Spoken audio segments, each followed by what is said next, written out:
Je m'appelle Maureen, moi j'ai 23 ans.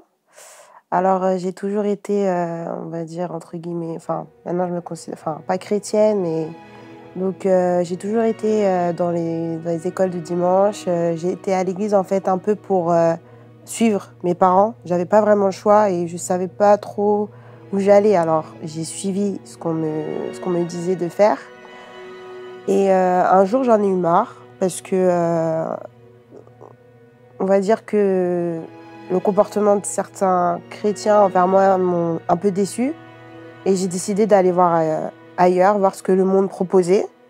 Il ne faut pas forcément vivre quelque chose de grave pour aller à Jésus. J'étais quelqu'un de normal, mais voilà, j'ai décidé de goûter, on va dire, ce que le monde proposait. Donc j'allais plus du tout à l'église. Pendant 3 ans, je n'y suis pas partie. Mes parents étaient tristes. On me le reprochait souvent, mais le fait de me dire que j'allais pas à l'église, voilà, ça m'incitait en fait à ne pas y aller. Je faisais ma rebelle.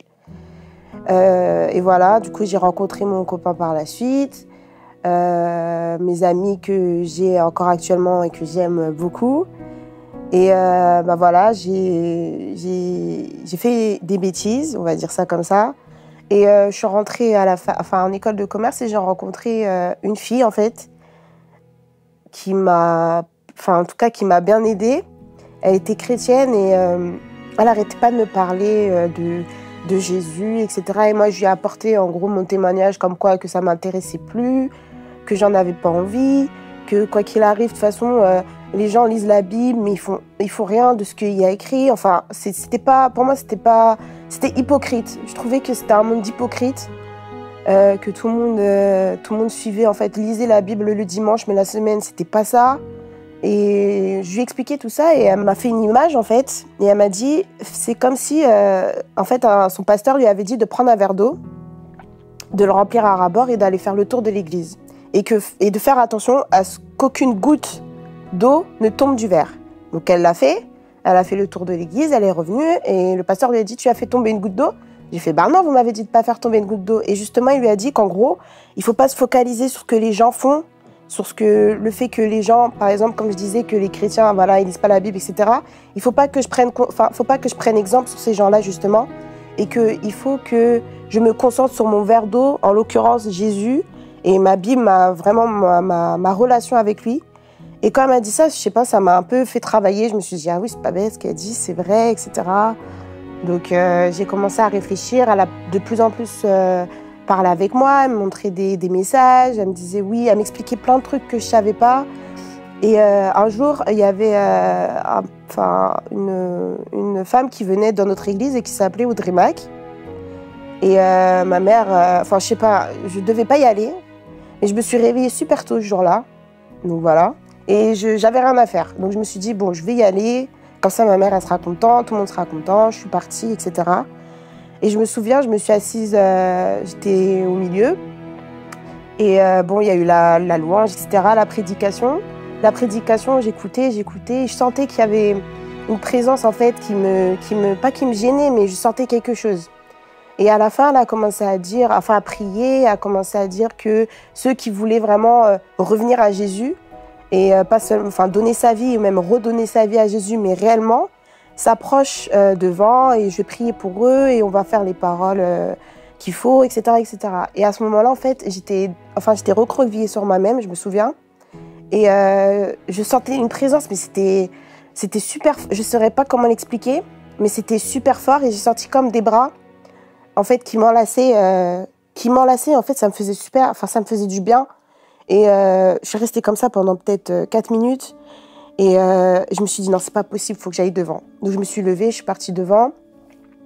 Et voilà, j'ai donné ma vie à Jésus ce jour-là. Mais réellement, j'ai dit les paroles et je les pensais. Je savais que ce que je disais, c'était pas des paroles en l'air. Et j'avais vraiment envie j'avais vraiment envie de lui donner ma vie. J'ai senti qu'il était là. C'était vraiment une présence, j'étais bien, j'arrêtais pas de pleurer, je savais même pas pourquoi, mais j'étais vraiment bien.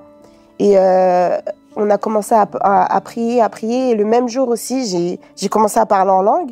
Donc je savais pas ce que je disais, j'étais en train de parler, une langue que je ne connaissais pas, J'avais même l'impression que j'étais peut-être folle, mais je parlais vraiment, ma bouche ne s'arrêtait pas. Je faisais que parler. Et ce jour-là, franchement, depuis ce jour-là, je sais pas ce qui s'est passé dans ma vie, mais ça m'a vraiment changé. Je lis ma Bible tout le temps. Avant, ça m'ennuyait de lire la Bible. Des fois, ça peut être dur. Et là, c'était un plaisir. Je savourais chaque parole qu'il y avait écrite dans la Bible. J'allais tout le temps à l'église. J'ai commencé à servir. Je m'occupais des réseaux sociaux de mon église et c'était quelque chose qui me tenait vraiment à cœur. Et je sais que maintenant, Jésus, il a effacé mon passé. Tout ce que j'ai pu faire, c'est du passé. Et que maintenant, je suis une créature nouvelle, comme il le dit. Et il n'y a personne qui pourra me faire changer mon identité parce qu'il m'a redonné conscience que j'ai été sa fille. Et franchement, j'ai hâte de voir ce qu'il me réserve encore. Il y a plusieurs choses qui me sont arrivées, des petits détails peut-être pour vous, mais même pour moi, je sais qu'il est avec moi chaque jour. Et je sais pas quoi vous dire d'autre. Il faut vraiment avoir confiance en Jésus. Même si vous n'avez pas vécu quelque chose de très grave, même si vous êtes là, enfin voilà, vous avez une belle vie. Moi, c'était mon cas. J'avais pas besoin forcément de Jésus. J'étais quand même bien. Mais le jour où il décide de vous toucher, il vous touche. Et j'espère qu'un jour, ça vous arrivera. Et je prie pour que vraiment les personnes qui me regardent puissent être vraiment touchées par ce témoignage. Et sachez qu'aucun péché ne pourra vous séparer de ce que Dieu... Vraiment, si Dieu veut vous toucher, si Dieu veut que vous veniez à lui, il vous choisit, vous inquiétez pas, vous serez touchés. Il faut vraiment pas avoir peur. J'avais peur au départ, mais je regrette vraiment pas. Mon choix, c'est le plus beau choix que j'ai jamais fait de toute ma vie. Et dans 1 mois, je me baptise et j'ai super hâte. Donc voilà.